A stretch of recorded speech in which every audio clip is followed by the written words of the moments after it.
विद्यार्थी मित्रांनो नमस्कार. इग्नाइट अकॅडमीच्या ऑनलाईन प्लॅटफॉर्मवर आपणा सर्वांचं अगदी मनःपूर्वक स्वागत. ज्या परीक्षेची मोठ्या आतुरतेनं आपण सर्वच जण वाट पाहत होतो ती परीक्षा म्हणजे लेखा व कोशागार विभाग. आणि या लेखा व कोशागार विभागाची जाहिरात आता सगळ्या विभागांची जाहिरात प्रसिद्ध झाली आहे. कोकण विभाग सोडला तर बाकी सगळ्या विभागांच्या जाहिराती आलेल्या आहेत. अर्थात त्यामध्ये छत्रपती संभाजीनगर विभाग, नागपूर विभाग, पुणे विभाग, नाशिक विभाग आणि अमरावती विभाग. कोकण विभागाची जाहिरात पुढच्या 2 ते 3 दिवसांमध्ये येण्याची दाट शक्यता आहे. आता विद्यार्थी मित्रांनो, मग आजच्या व्हिडिओमध्ये नेमकी आपण माहिती काय जाणून घेणार आहोत? तर विभागानुसार एकूण पदं किती आहेत? फॉर्म भरण्याची मुदत किती अजून आहे? आणि परीक्षा स्वरूप व अभ्यासक्रम कसा असणार आहे? या सगळ्या पदांना जर आपलं सिलेक्शन झालं कनिष्ठ लेखापाल म्हणून, तर मग पगार किती मिळणार? आणि सगळ्यात महत्त्वाचा प्रश्न तो म्हणजे एक विद्यार्थी एकापेक्षा जास्त विभागात फॉर्म भरू शकतो का? तेव्हा पुढची 5 ते 6 मिनिटं व्हिडिओ पूर्ण बघा. आपण सविस्तर माहिती या व्हिडिओच्या माध्यमातून जाणून घेऊया. पहिला विभाग आहे पुणे विभाग. या पुणे विभागामध्ये एकूण पदं आहेत 75. फॉर्म भरण्याची शेवटची तारीख आहे 30 जानेवारी 2025. अर्थात पुढचे 2 ते 3 दिवस फॉर्म भरायला बाकी आहे, तेव्हा लवकर फॉर्म भरून टाका. यामध्ये पुढचा विभाग आहे नागपूर विभाग. एकूण पदं आहेत 56. 9 फेब्रुवारीपर्यंत आपल्याला फॉर्म भरायचा आहे. त्यानंतर पुढचा विभाग आहे छत्रपती संभाजीनगर विभाग. यामध्ये एकूण पदं आहेत 42. 16 फेब्रुवारीपर्यंत आपल्याला फॉर्म भरायचा आहे. नाशिक विभागाची ही जाहिरात आहे. यामध्ये एकूण पदं आहेत 59 आणि आपल्याला फॉर्म भरायचा आहे 23 फेब्रुवारी 2025 पर्यंत. यानंतर पुढचा विभाग आहे अमरावती विभाग. यामध्ये एकूण पदं आहेत 45 आणि आपल्याला फॉर्म भरायचा आहे 28 फेब्रुवारी 2025 पर्यंत. अर्थात ज्या विद्यार्थ्याचं ग्रॅज्युएशन झालंय असा कुठलाही विद्यार्थी हा फॉर्म भरू शकतो. यामध्ये फक्त टायपिंगची अट आहे. एकतर मराठी 30 किंवा इंग्लिश 40 एवढं टायपिंग लागणार आहे, हे लक्षात घ्या. आता सगळ्यात महत्त्वाचा मुद्दा होता, सर यांचं पेमेंट किती मिळणार? तर लक्षात घ्या, पेमेंटचा जर आपण विचार केला तर ह्या सगळ्या पदांसाठी वेतन श्रेणी जी आहे ती S10 मध्ये 29,200 ते 92,300 आहे. म्हणजेच साधारणतः 45,000च्या आसपास पगार जो आहे तो तुम्हाला सुरुवातीला चालू होतो, हे लक्षात घ्या. खूप चांगला पगार आहे आणि एकच परीक्षा आहे. सरळ सेवेच्या माध्यमातून डायरेक्ट सरकारी नोकरी प्राप्त करण्याची खूप चांगली संधी आपल्या सर्वांसमोर आहे. मग आता पुढचा मुद्दा आहे अर्थात प्रत्येक विभागातल्या जागांची संख्या आपण जाणून घेतली. एकदा फक्त थोडक्यात बघूया. पुण्यामध्ये 75 जागा आहेत. नागपूरमध्ये 56 अर्थात विभागानुसार जागा आहेत त्या. छत्रपती संभाजीनगर विभागामध्ये 42 जागा आहेत. नाशिक विभागामध्ये 59 जागा आहेत आणि अमरावती विभागामध्ये 45 जागा आहेत. राहिला कोकण विभाग. तर कोकण विभागामध्ये साधारणतः एक 70 ते 80 जागा असण्याची दाट शक्यता आहे. ठीक आहे. जशी जशी जाहिरात येईल तसा व्हिडिओ लगेच आपल्या समोर येईलच. आता ह्या सगळ्या पदांसाठी आपण किती फॉर्म भरू शकतो याच्यावरती आपण चर्चा करूया. तर लक्षात घ्या, एक विद्यार्थी एकापेक्षा जास्त विभागामध्ये फॉर्म भरू शकतो, काही अडचण नाही. फक्त त्याला वेगळं रजिस्ट्रेशन करावं लागेल, फी वेगळी भरावी लागेल. बाकी त्याला फॉर्म भरता येईल, काही अडचण नाही. कारण जे अर्थी वेगवेगळ्या जाहिराती आलेल्या आहेत, फॉर्म भरण्याची तारखा वेगवेगळ्या आहेत, त्या अर्थी वेगळा फॉर्म आपल्याला निश्चितपणे भरता येईल आणि परीक्षाही याच्या वेगवेगळ्या दिवशी असण्याची दाट शक्यता आहे. त्यामुळे काही काळजी करू नका, तुम्हाला वेगवेगळ्या विभागात फॉर्म भरता येईल. आता आपण जाणून घेऊया परीक्षा पद्धत कशी याची. तर बघा, या ठिकाणी 100 प्रश्न असणार आहेत 200 मार्कांसाठी. वस्तुनिष्ठ स्वरूपाची बहुपर्यायी स्वरूपाची प्रश्नपत्रिका असणार. अर्थात एक प्रश्न 4 ऑप्शन. योग्य ऑप्शन आपल्याला टिक करायचं आहे. ऑनलाईन परीक्षा आहे, लक्षात घ्या. फॉर्म सुद्धा ऑनलाईन भरायचे आहेत. या ठिकाणी मराठी व्याकरणचे 25 प्रश्न, इंग्रजी व्याकरणचे 25 प्रश्न, सामान्य ज्ञानचे 25 प्रश्न आणि बौद्धिक चाचणीचे 25 प्रश्न, असे 100 प्रश्न 200 मार्कांसाठी 2 तासामध्ये आपल्याला हा पेपर सोडवायचा आहे.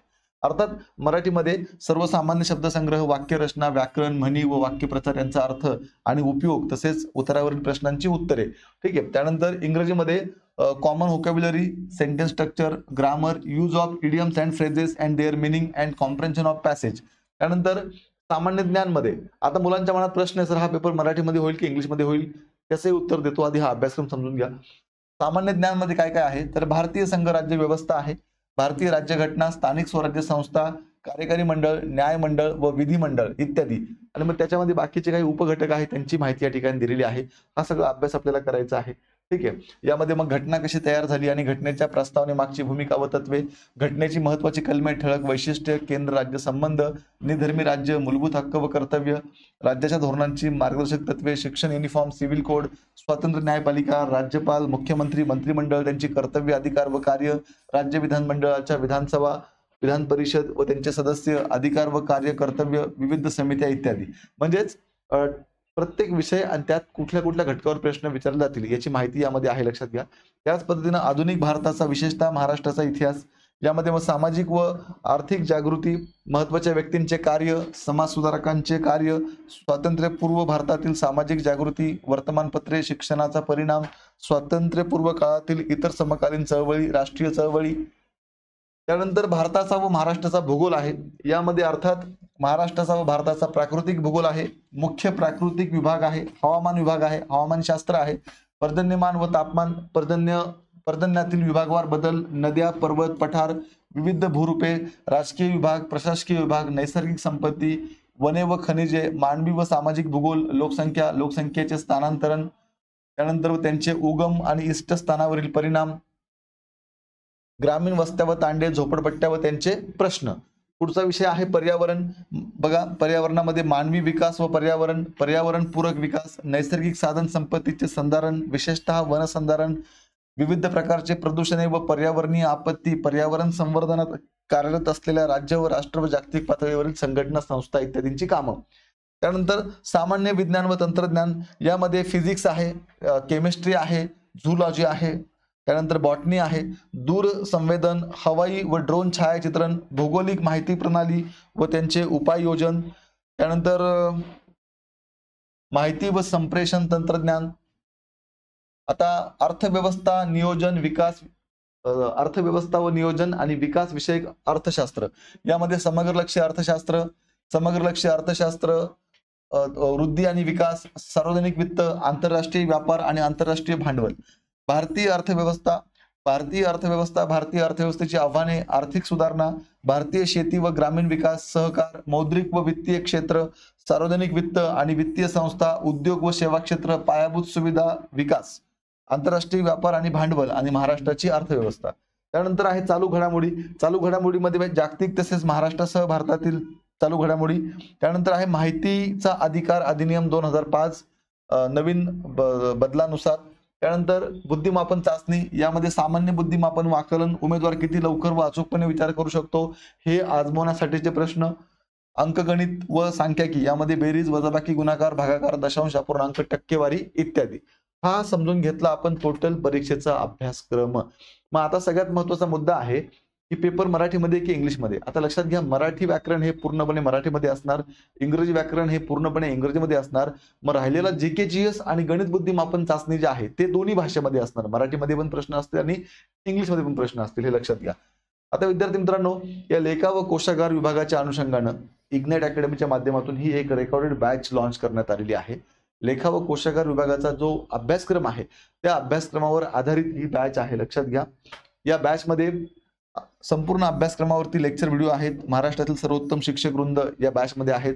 महाराष्ट्रात साधी आणि सोपी शिकवण्याची पद्धत आहे. कितीही वेळा तुम्ही हे लेक्चर 1 वर्षापर्यंत पाहू शकतात. पीपीटी स्वरूपात नोट्स आहे. अभ्यासक्रमानुसार टेस्ट सिरीज सुद्धा या बॅचमध्ये असणार आहे. 1499 रुपये फी आहे. पण प्रजासत्ताक दिनाच्या निमित्तानं या बॅचवरती बघा, लक्षात घ्या, 24, 25, 26 आणि 27 जानेवारी आजचा दिवस पण आहे. ठीक आहे, याच्यामध्ये 27 जानेवारी पण आहे, लक्षात घ्या. तर 25% डिस्काउंट ऑफर या बॅच वरती चालू आहे. ठीक आहे, तर नक्कीच तुम्हाला या संधीचा फायदा करून घेता येईल. तेव्हा इग्नाइट अकॅडमीचं ऍप्लिकेशन डाउनलोड करून ही बॅच तुम्ही जॉईन करू शकतात. काही अडचण असेल, काही प्रश्न विचारायचे असतील तर 8888 99 61 16 किंवा 8888 25 61 17 या नंबरला आपण संपर्क करू शकतात. आणि अशाच पद्धतीने सरळ सेवेचे वेगवेगळे माहितीपूर्ण व्हिडिओज पाहण्यासाठी आताच इग्नाइट अकॅडमीचे युट्यूब चॅनल सबस्क्राईब करा. विद्यार्थी मित्रांनो, सरळ सेवेच्या माध्यमातून सरकारी नोकरी प्राप्त करण्याची खूप चांगली संधी आपल्या सर्वांसमोर आहे. या संधीचं आपल्याला सोनं करायचंय. या संपूर्ण प्रवासामध्ये तुम्हाला मदत आणि मार्गदर्शन करण्यासाठी इग्नाइट अकॅडमीची संपूर्ण टीम तुमच्या सोबत आहे. तेव्हा जोरदार तयारी करा. आपणा सर्वांना मनपूर्वक शुभेच्छा. थांबूया. धन्यवाद.